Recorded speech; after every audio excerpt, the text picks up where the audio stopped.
नमस्कार दोस्तों, स्वागत है आपका A to Z स्टोरीज अद्भुत ऑफिशियल पर। साधु संत फकीर गुरु रहबरों की सदा ही जय जयकार। सदगुरु कबीर जी महाराज साहब फरमाते हैं कि मैं सौदागर नाम का टांडे पड़ बहीर, लदते लदते मारिया बहर न फेरा वीर। कि मैं तो नाम का सौदा करता हूँ, मैं सौदागर हूँ, मैं व्यापारी हूँ, किंतु नाम का। तुम्हारे इन माल खजानों का नहीं, मेरे पास जो खजाना है वे उस प्रभु के नाम का है। क्योंकि तुम्हारे जो खजाने हैं, इन खजानों को लादते लादते ये दुनिया, ये सारा संसार मर गया। लेकिन फिर भी इसको चेतना नहीं आई कि मरते दम तक जो लोग इन खजानों को ढो रहे हैं। सूफियों ने भी कहा कि ये दुनिया फानी है, आनी जानी है, इश्क तो इश्क है, खुदा की मेहरबानी है। तो बिना इश्क के, बिना मोहब्बत के तो उसका नाम भी जो है लिया नहीं जाता। इसीलिए कहते हैं कि तेरे नाम के व्यापारी यहाँ पर बहुत कम हैं। तो उन्हीं व्यापारियों में से एक सदगुरु कबीर जी महाराज साहब सरकार है। तो वो कहते हैं कि मरते दम तक जो लोग इन खजानों को ढो रहे हैं, वे अंत समय में सब यहीं पर छोड़ जाते हैं। फिर भी ये लौटता नहीं है, ये लौटता नहीं है उस कुल मालिक की तरफ। इंसान जो है उस मालिक की तरफ नहीं लौटता, जानता भी है कि ये दुनिया फानी है और मैं जो है इन जीवों को वापस लौटाने ही आया हूँ। सदगुरु कबीर जी महाराज साहब कहते हैं, लोग कहते हैं कि कबीर आप भी तो धर्म के नाम पर एक धंधा ही तो कर रहे हो। आप हमें कहते हो कि हम ब्राह्मणों ने धंधा बनाया हुआ है ये धर्म का, लेकिन क्या आप इसका धंधा नहीं कर रहे?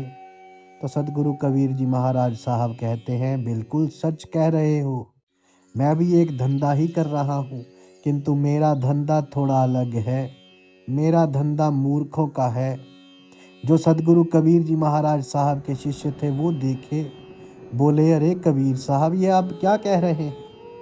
बोले, साहब आप ये क्या बात कर रहे हैं, मूर्खों का धंधा? तो सदगुरु कबीर जी महाराज साहब बोले, हाँ, मूर्खों का ही तो धंधा कर रहा हूँ मैं। अच्छा तुम ये बताओ, यदि कहीं पर केवल गंजे लोग ही हो और तुम वहाँ कंघी बेचना शुरू कर दो, तो क्या उसे ज्ञानी कहेंगे या मूर्ख? तो सारे भगत एक साथ बोले, जी उसको तो मूर्ख ही कहेंगे, क्योंकि गंजों को कंगा कौन बेचता है। और यदि अंधों को कोई चश्मा बेचे तो बोले वे भी मूर्ख ही कहलाएगा। तो सदगुरु कबीर जी महाराज साहब कहते हैं, ये मूर्खता मैं कर रहा हूँ। मैं अंधों की दुनिया में चश्मे बेचने का धंधा कर रहा हूँ और गंजों की दुनिया में कंगे बेचने का धंधा कर रहा हूँ।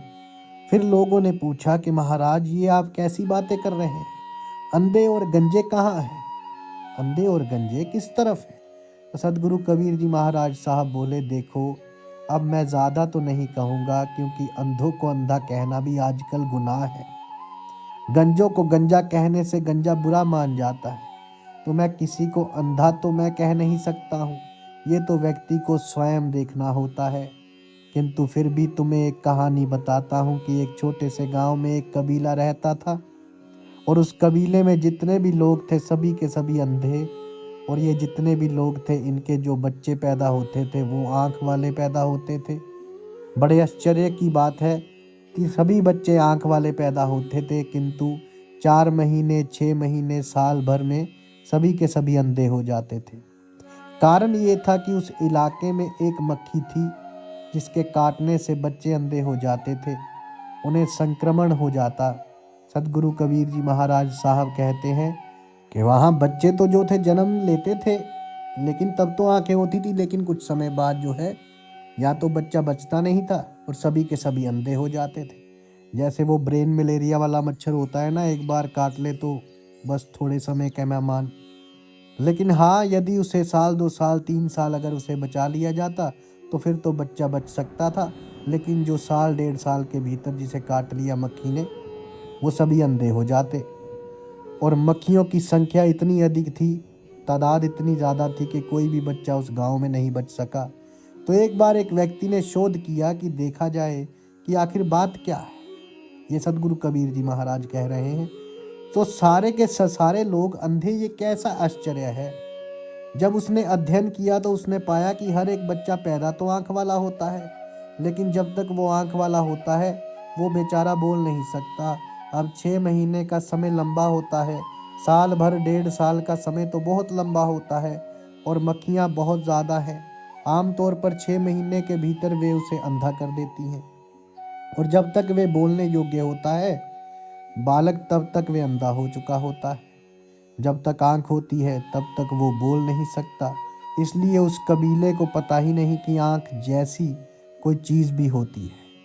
तो इस व्यक्ति ने इस व्यक्ति को भी वे मक्खी काटती थी, ऐसा नहीं है इसको नहीं काटती थी, किंतु ये तो जो है 1.5 साल से ऊपर का हो चुका था, ये तो वयस्क था, तो इसलिए इसके ऊपर उस मक्खी के जहर का कोई असर नहीं होता था। तो इस व्यक्ति ने निर्णय किया कि किसी भी तरह वो इस मक्खी को नष्ट करेगा, और ये बड़ा चकित हुआ देख के कि सभी लोग जो आंख के अंधे थे वे बिना आंखों के भी काम चला लेते थे, छोटी मोटी खेती बाड़ी कर लेते, अपने भोजन लायक इंतज़ाम भी वे कर ले रहे थे। कठिनाई से हो, मुश्किल से हो, लेकिन उनकी ये ज़िंदगी थी, और किया भी आखिर क्या जा सकता था। तो जब किसी की भी आंख नहीं थी तो सभी एक दूसरे का सहारा बनकर और इसी प्रकार से काम कर रहे थे, चाहे कितनी भी मुश्किल हो, कितनी भी परेशानी हो, कितना भी झंझट हो, किंतु करे भी तो क्या करें। तो ज़िंदगी यही थी, और फिर चारों तरफ सभी लोग इसी ज़िंदगी को जी रहे थे, तो उन्हें भी आदत पड़ जाती। उस मक्खी का अध्ययन करते करते उस युवक का मन एक अंधी युवती पर आ गया। सुंदर थी, सिर्फ आंख नहीं थी उसकी। उसने कबीले के प्रमुख से उस युवती से शादी करने की प्रार्थना की और कहा, तुम जानते हो कबीले के प्रमुख ने क्या कहा? फिर कबीले के प्रमुख ने कहा कि पहले तुम ये अपना भ्रम छोड़ दो कि तुम आंख वाले हो, क्योंकि ये बात ना तो कभी देखी गई और ना कभी सुनी गई। अब कबीले के प्रमुख की बात भी सही थी, क्योंकि वे तो साल 1.5 साल में सभी अंधे हो गए। तो इतनी किसको याद रहती है कि हाँ कुछ आंख जैसी कोई चीज़ भी होती है। सभी को यही याद था कि हमारी आंखें ना तो कभी थी और ना है, और किसी की भी नहीं है। तो ये कह रहे हैं कि आंख है तो ये सब एक भ्रम है, भले इसे छोड़ दो और ये सारी बातें झूठी है। अब हाँ, बात आई तुम्हारे विवाह की, तो विवाह की आज्ञा मिल सकती है, किंतु एक ही शर्त पर, जिसे तुम कहते हो ना कि ये तुम्हारी आंख है, हम उन्हें फोड़ देंगे। तुम अंधे होने को अगर राजी हो तो हम विवाह कर देंगे, तब तुम हमारी जाति के हो जाओगे। अब तुम सोच लो, अगर तुम आंख वाले ही रहना चाहते हो तो हमें माफ़ करना, तुम किसी और दुनिया के आदमी हो, हमारी जाति के तो हो नहीं। कल सुबह आना और अपना निर्णय हमें बता देना। अब रात भर वो सोचता रहा कि आखिर क्या करे, क्या आंखें गवा दे। मगर इन्हीं आंखों के कारण तो उसने उस स्त्री के सौंदर्य को देखा था, उसका दीवाना हुआ था, और इन्हीं आंखों की देन है कि उसने सौंदर्य को देखा। तो इन्हीं आंखों को यदि वे गवा देगा, यही आंखें अगर फोड़ दी जाएंगी, तो फिर वो स्त्री सुंदर है या कुरूप है, इससे क्या फ़र्क पड़ता है। और सुबह होने के पहले उसे निर्णय भी करना था। तो ठीक सूरज उगने के पहले वे वहाँ से भाग खड़ा हुआ। जितनी तेज़ी से भाग सकता था उतनी तेज़ी से भागा। कबीले के लोग उसका पीछा कर रहे थे कि पकड़ो, भाग ना पाए, लेकिन वे वहाँ से फिर भी भाग गया, क्योंकि उसके पास आंखें थी, वे देख सकता था। लोगों को लग रहा था कि वे बाहर जाकर लोगों को ये झूठी खबर ना फैला दे कि मैं आंख वाला हूँ और दूसरे लोग अंधे। अब उस व्यक्ति ने सारी दुनिया को ये खबर फैला दी।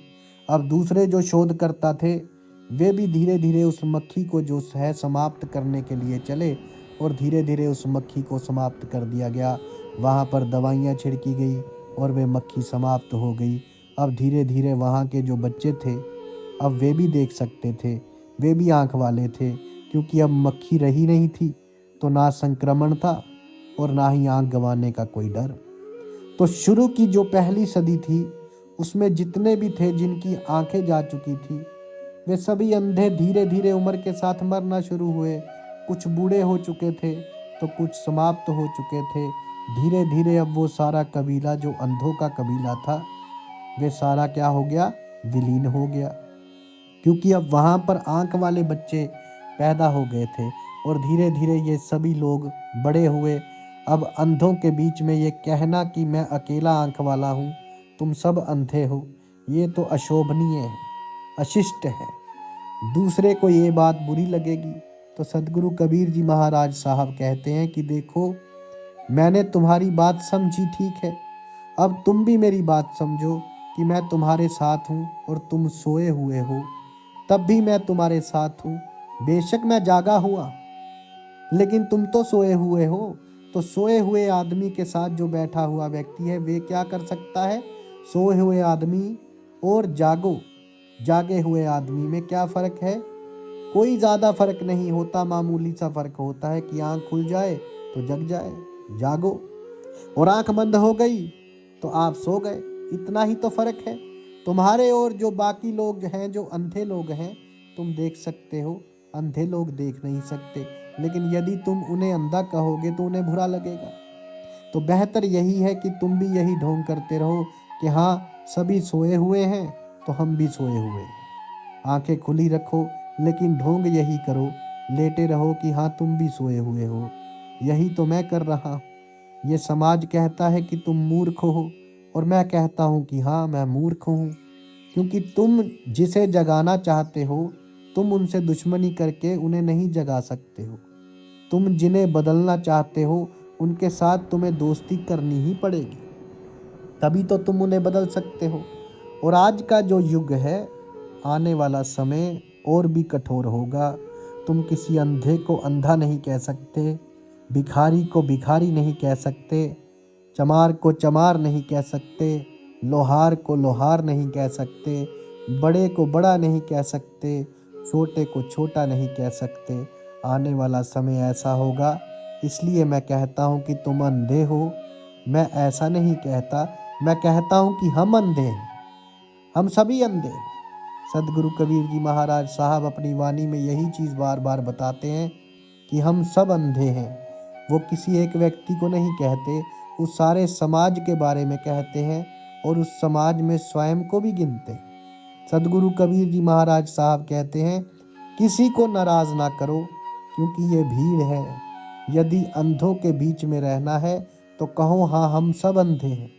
ये मत कहो कि तुम सब अंधे हो, क्योंकि उनका पूरा समाज है, उनकी सारी भीड़ है, उनकी सारी दुनिया है, और तुम अकेले हो। और सवाल इसका नहीं, सवाल इसका है कि उन्हें जगाना है। इसलिए मैं कहता हूँ कि हम सब अंधे हैं, मगर ये चीज़ वही कह सकता है कि हम अंधे हैं जिसके पास आंखें होगी, क्योंकि जिसने रोशनी देखी होगी वही तो अंधेरे को देख सकता है। उसे ही तो पता लगेगा कि हाँ, जो मैं अभी आंख बंद करके देख रहा हूँ ये अंधेरा है। जिसके पास आंखें ही नहीं होगी, वे कैसे जानेगा कि रोशनी क्या चीज़ होती है? वे तो अंधेरे और रोशनी में फ़र्क ही नहीं कर सकता, और जो फ़र्क नहीं कर सकता वो स्वयं को कैसे मानेगा कि मैं अंधा हूँ? तो इसलिए सदगुरु कबीर जी महाराज साहब बार बार कहते हैं इस चीज़ को कि देखो, मैं ऐसे ही अंधों में अपने चश्मे बेचने आया हूँ, ऐसे ही अंधों के आगे मैं आईना दिखाने आया हूँ, ऐसे ही गंजों को मैं कंघी बेचने आया हूँ। अब इसका मतलब क्या हुआ? ये जो सदगुरु कबीर जी महाराज साहब ने सारी कहानी बताई, ये सारी कहानी का क्या मतलब है? इस कहानी का सार ये है कि जो लोग अंधे हैं वे सभी के सभी इस संसार के लोग हैं। वे लोग जो कि अपने काल्पनिक परमात्मा को भज रहे हैं, उस काल्पनिक भगवान के पीछे पड़े हुए हैं। कोई मूर्त के पीछे पड़ा है, कोई रूढ़िवादी सोच के पीछे पड़े हैं। सदगुरु कबीर जी महाराज साहब कहते हैं कि जिस परमात्मा को किसी ने देखा नहीं, ये उस पर यकीन करते हैं, और जो इनके भीतर बैठा है ये उसको देखते नहीं। तो जो इन चीज़ों को नहीं जानता, बताओ वे अंधे हैं कि नहीं? एक बालक जब पैदा होता है तो पैदा होते ही उसके भीतर वे चेतना होती है, उसके भीतर कोई भी तू, मैं, तेरा, मेरा ये सब भावना नहीं होती। कोई ईर्ष्या द्वेष, कोई बैर भाव, ये सब चीज़ें नहीं होती उसके भीतर।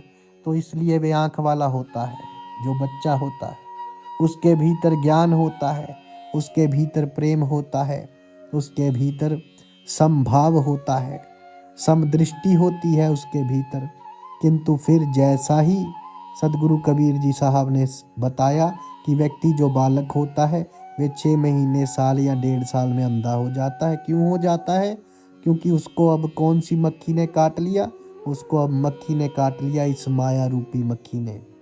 और इस माया रूपी मक्खी के कारण उसके भीतर संक्रमण आ गया, काम आ गया, क्रोध आ गया, लोभ, मोह, अहंकार, तेरा मेरा, ईर्ष्या, द्वेष, बैर भाव, चुगली, निंदा, मान, बढ़ाई। तो इन सब चीज़ों का, और जब इन सब चीज़ों का संक्रमण उसे लगा तो वे तो अंधा हो गया। फिर जो समदृष्टि से जो सबको देखता था, फिर वे समान भाव से, समान दृष्टि से सबको नहीं देखता है, वो इसलिए अंधा हो गया। जो प्रेम पहले वे सभी के ऊपर न्योछावर करता था, सभी को देखकर मुस्कुराता था, अब वे सबको देखकर नहीं मुस्कुराता। अब उसके भीतर पक्षपात आ गया, इसलिए वे अंधा हो गया। जो पहले वो परमात्मा के साथ जिसकी तार जुड़ी रहती थी, अब उसकी तार उस सार से हटकर, उस परमात्मा से हट के इस संसार के साथ जुड़ गई है, इसलिए वे अंधा हो गया। और ऐसे ही अंधों को मैं ज्ञान रूपी चश्मा बेचने आया हूँ। ये जो चश्मा है मेरा, ये ज्ञान का चश्मा है। और जब इस ज्ञान के चश्मे से लोग देखेंगे तो उन्हें दिखाई देगा। मैं ये प्रेम का चश्मा देने आया हूँ लोगों को। और जब ये प्रेम के चश्मे के साथ जब वे इस संसार को देखेंगे, तब उन्हें हर एक व्यक्ति के भीतर वे परमात्मा ही दिखाई देगा। मैं उन गंजों को ये कंघी बेचने आया हूँ, ये प्रेम रूपी कंघी, जिस कंघी को बाहर के बालों पर नहीं लगाया जाता, बल्कि भीतर मन के संवारने के लिए लगाया जाता है। तो मैं उनके मन को संवारने के लिए ये कंघी बेचने आया हूँ। आपने सही कहा ब्राह्मण देव, मैं भी व्यापार करता हूँ, किंतु मेरा व्यापार थोड़ा कठिन है, मेरा धंधा थोड़ा कठिन है। आप संसार के साथ चलते हो, लेकिन मैं इस संसार को अपने साथ चलाने आया हूँ। आप में और मेरे में केवल यही भेद है। आप कहीं निर्गुण के पीछे भागते हो, कहीं सगुण के पीछे भागते हो, किंतु मैं इन सब से इस संसार को मुक्त करने आया हूँ। जब सदगुरु कबीर जी महाराज साहब ने इस निर्गुण और सगुण की चर्चा करी, जब इस बारे में कहा, तो कहते हैं कि जो ब्राह्मण हैं वे बोले निर्गुण सगुण क्या है? ये निर्गुण और सगुण क्या आपको नहीं लगता? तुम जिस परमात्मा की बात कर रहे हो वे निर्गुण कैसे हुआ? क्या उसके भीतर कोई गुण नहीं है? वे तो सगुण है। सदगुरु कबीर जी महाराज साहब ने कहा, तो मैंने कब कहा कि उसके भीतर गुण नहीं है? लेकिन कौन से गुण हैं जरा बताओ? जिसके भीतर गुण नहीं है वो क्या है? निर्गुण सगुण माया, संतो निर्गुण सगुण माया, ताते सतगुरु भेद लखाया। सदगुरु कबीर जी महाराज साहब कहते हैं कि ये जो निर्गुण है और जो सगुण है, हे संतो, ये सब कुछ माया ही है। तुम कहाँ निर्गुण सगुण के चक्कर में पड़े हो? ये सारा भेद केवल सतगुरु ही दिखा सकते हैं आपको। जब तक संत सतगुरु की शरण में नहीं जाओगे, इन पोथियों में ही उलझे रहोगे, तब तक कैसे भेद पाओगे कि वे सगुण है कि निर्गुण है? इसलिए मैं कहता हूँ, वे परमात्मा, वे ना निर्गुण है ना सगुण है, वो इन दोनों से परे है। इस भेद को जानना है तो सतगुरु के माध्यम से जाना जा सकता है। तुम जिन पोथी पुराणों को पढ़ते हो, उसमें जो चीज़ लिख दी गई वो किसी का अनुभव था, लेकिन वे अनुभव तुमने नहीं किया, वे केवल शब्द है। जैसे गुरबानी में आता है, राम रहीम पुराण कुरान अनेक के हो, मत एक ना माने। कि जब तक हमने देखा ही नहीं, अनुभव ही नहीं किया, तो हम कैसे मान लें? तो सदगुरु कबीर जी महाराज साहब कहते हैं, निर्गुण कहूँ तो श्वासा व्यापे, सरगुण कहूँ तो नेसा, शब्द अतीत अमर अनुरागी, समझो शब्द संदेशा। कि हे भाई, यदि मैं निर्गुण कहूँ तो क्या होता है? सांसा व्यापी, सांसा मतलब संशय दुविधा, क्योंकि यदि मैं कहता हूँ कि वे परमात्मा निर्गुण है तो दुविधा ये पैदा होती है कि फिर जो गुण है वे गुण कहाँ से आए? तो आपके पास प्रेम होगा तो आप लोगों को प्रेम लुटा सकते हो ना। कोई वस्तु आपके पास है तभी तो आप किसी को वे वस्तु दे सकते हैं। आपके पास आटा है तो आप आटा दे सकते हैं, लेकिन जो स्वयं भिखारी है, जिसके पास कुछ है ही नहीं, वे किसी को धन कैसे दे पाएगा? नहीं दे सकता। जो राजा है उसके पास अथाह संपत्ति है, धन है वे दूसरे को धन दे सकता है, तो संशय यही पैदा होता है कि यदि परमात्मा निर्गुण है, उसके भीतर कोई गुण नहीं, वो गुणों से परे है, तो फिर ये गुण कहाँ से आए?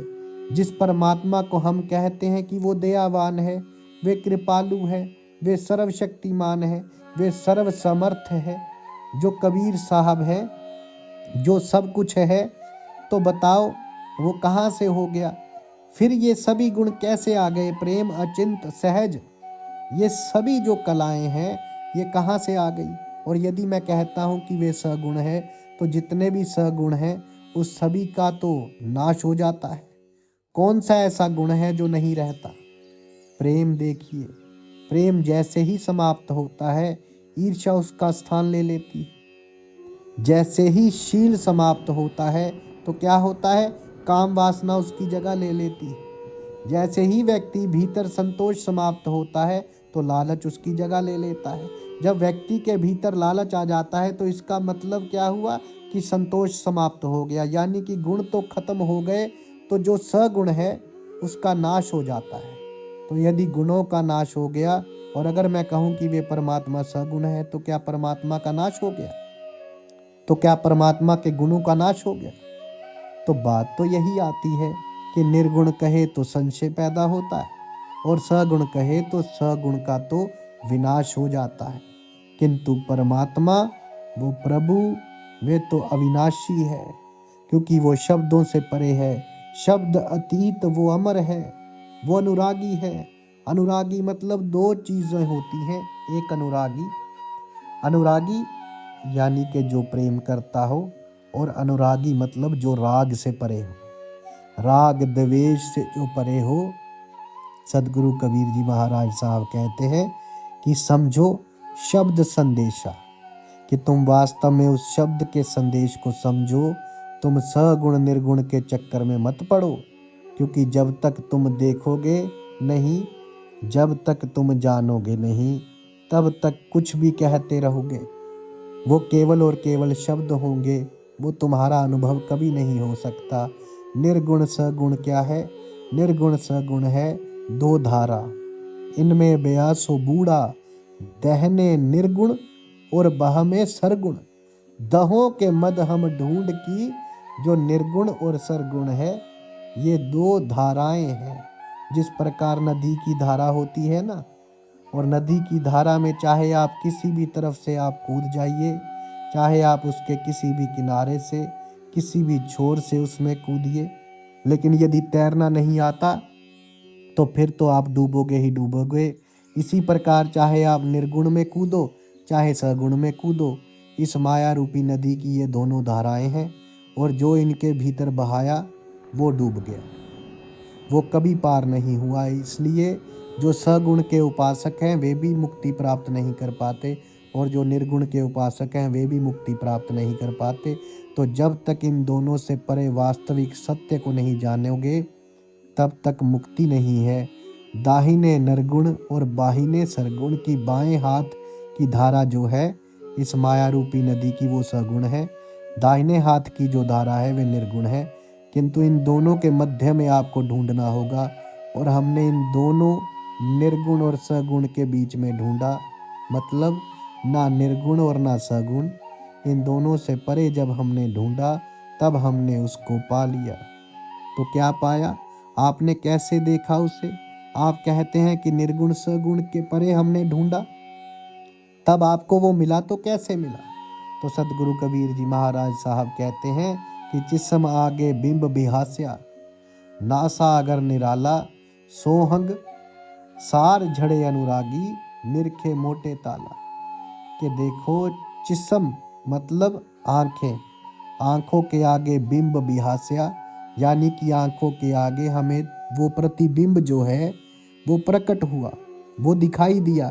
प्रतिबिंब किसका? प्रतिबिंब यानी कि प्रकाश रूपी, यानी कि वो आंखों के आगे वो प्रकाश दिखाई दिया। अब ये आंखों के आगे कैसे? ये खुली आंखों की बात नहीं हो रही, ये बताया जा रहा है सदगुरु कबीर जी महाराज साहब के द्वारा कि जो दोनों आपकी आंखें हैं, इन आंखों के ऊपर मतलब जो त्रिकुटी है, दोनों जो भौरे हैं, जिन्हें फरवट्टे भी कहा जाता है, उनके बीच में बोले वे वहाँ पर प्रकाश हमें नजर आया, दोनों के बीच में, भकुटियों के बीच में। तो यहाँ पे अब आप समझ रहे होंगे कि दाहिने निर्गुण और बाएं में सरगुण का क्या मतलब था। दाहिने यानी कि जो आपकी दाईं तरफ की नासिका है, और जो बाईं तरफ की नासिका है यानी ईड़ा पिंगला के बीच में जब ढूंढो तो दोनों आंखों के बीच में वो नजर आया, वो परमात्मा का प्रकाश।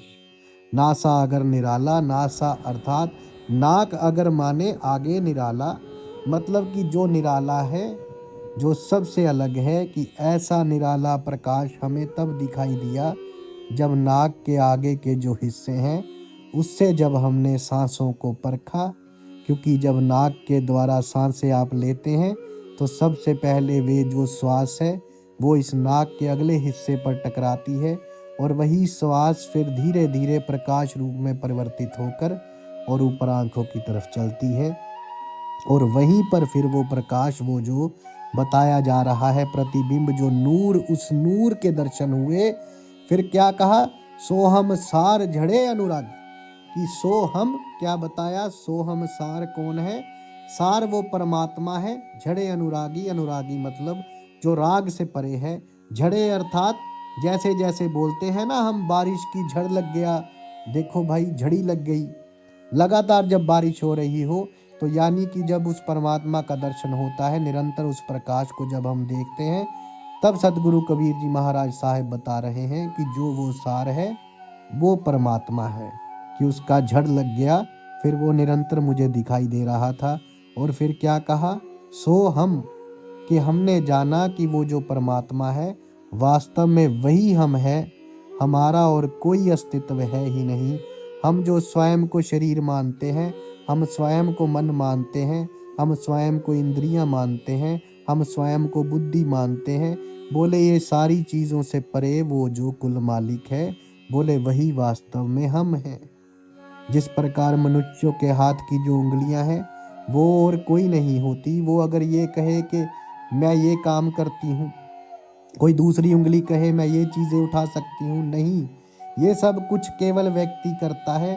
व्यक्ति उन उंगलियों के माध्यम से उन चीज़ों को उठाता है, वास्तव में उंगलियां नहीं उठाती, वे मर्जी होती है व्यक्ति की। तो जब उस व्यक्ति की मर्जी होगी तभी वे कुछ कर सकती हैं। ठीक इसी प्रकार सदगुरु कबीर जी महाराज साहब कहते हैं, वही सब कुछ करने वाला है और वही सब कुछ कर रहा है। निरखे मोटे ताला, और फिर हमने मोटे यानी कि बड़ा, गुजराती में मोटे को क्या बोलते हैं, बड़ा, बड़ा भाई, मोटा भाई। ठीक है कि हमने उस विशाल, बड़ा अर्थात विशाल, उस विशाल को देख लिया, उस परमात्मा को हमने देख लिया। फिर बाहर की आंखों से नहीं, वो भीतर की आंखों से। और फिर क्या कहा, जहाँ बंदी छोड़ कबीर विराजे, अगरी चोर ढुरंता जन दास गरीब कहे, रे साधो बार मास बसंता। कि जिस प्रकार वसंत ऋतु होती है बड़ी सुहावनी होती है, बड़ी मधुर बयार चलती है, हवा चलती है, जहाँ पर पत्ता पत्ता खिलता है, कलियाँ खिलती है, वहाँ पर कोई मुरझाता नहीं है, उसमें फूल ही फूल खिले रहते हैं, खुशबू ही खुशबू फूलों की फैली रहती हैं। बड़ी सुंदर जो ऋतु होती है, सबसे सुंदर वो बसंत ऋतु मानी जाती है। तो क्या कहते हैं कि जब उसे देखा, कहाँ कहाँ पर देखा, नाकों के द्वारा, नाक के द्वारा जब श्वास को हमने परखा, तो यही श्वासें धीरे धीरे त्रिकुटी में गई, और वहाँ पर उस कुल मालिक को नूर रूप में हम देख रहे हैं, प्रकाश के रूप में हम देख रहे हैं, सार को नूर रूप में हम देख रहे हैं, और देख रहे हैं कि वही हम हैं। और वहाँ पर फिर कौन विराजे, कौन विराजमान है, वहाँ पर विराजमान है बंदी छोड़ कबीर, बंदी छोड़ कबीर साहब वहाँ पर विराजमान है। बंदी छोड़ क्यों कहलाया, क्योंकि वे सभी बंधनों से हमें मुक्त करता है। अमर करूं सतलोक पठाऊं, ताते बंदी छोड़ कहाऊं, के जीवों को अमर करके इस जन्म मृत्यु के चक्र से निकाल के और उसको मैं सतलोक भेजता हूँ, इसलिए मुझे बंदी छोड़ कहा गया है, इसलिए मैं स्वयं को बंदी छोड़ कहलाता हूँ। तो सतगुरु कबीर जी महाराज साहब कहते हैं, जहाँ बंदी छोड़ कबीर विराजे, अगरी चोर ढुरंता, और चंवर ढुर रहे हैं। चंवर क्या चीज़ होती है, जो आपने देखा होगा ना, श्री गुरु ग्रंथ साहिब जी के ऊपर ढुराते हैं। जो आपने देखा होगा कि राजे महाराजे होते थे, उनकी बगल में सेवक सेविकाएं खड़े होकर चवर ढुराती हैं। उनके सर के ऊपर वो चीज़ तो बोल रहे हैं कि वहाँ पर उनके ऊपर चवर हो रहा है, और वो परमात्मा, वो बंदी छोड़ कबीर, वो वहाँ पर विराजमान है। तो जो ब्राह्मण थे वो पूछते हैं, अच्छा तो मतलब आप ये कहना चाहते हैं कि आप बंदी छोड़ हैं, आप सभी बंधनों से मुक्त कर देते हैं, आप कबीर हैं। तो ज़रा बताइए कि किस प्रकार से आप जो हैं लोगों को मुक्त करते हैं, किस प्रकार से जीवों को इस संसार से मुक्त करते हैं। तो सतगुरु कबीर जी महाराज साहब कहते हैं, सप्तपुरी पर सार चलाऊं तो सतगुरु का चेहरा 14 कोटि कटक दल काटो, 84 कोटि कटक दल काटू, ज्ञान शब्द समसेरा। कि देखो मैं सातों जो पुरियां हैं, जो सातों लोक हैं, इन सभी के ऊपर मेरा हुक्म चलता है। और जब मेरा हुक्म इन सब के ऊपर चलेगा, और जब मैं इन सातों को पार कर सकता हूँ और सभी को पार करा सकता हूँ, तभी मैं स्वयं को सतगुरु का चेला कहता हूँ, क्योंकि इतनी समर्थ उस सतगुरु ने मुझे दी है। आगे वो कहते हैं कि 14 कोट कटक दल काटो, कि जो 14 भवन है, 14 लोक है, इन सभी के सारे बंधन को मैं काट सकता हूँ। किसके माध्यम से?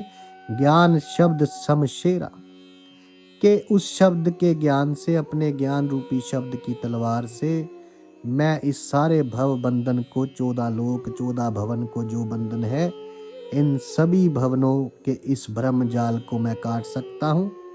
चित्रगुप्त के कागज की मेटो सकल बखेरा, धर्मराय की बंद छुटाऊं झिलमिल नूर उजेरा। कि जो चित्रगुप्त है उसके सारे लेखे जोखे को मैं फाड़ दूंगा, और जितना भी ये सारा बखेड़ा जो कर्म जाल है और जन्म मरण का है, इस सब से तुम्हें मुक्त कर सकता हूँ।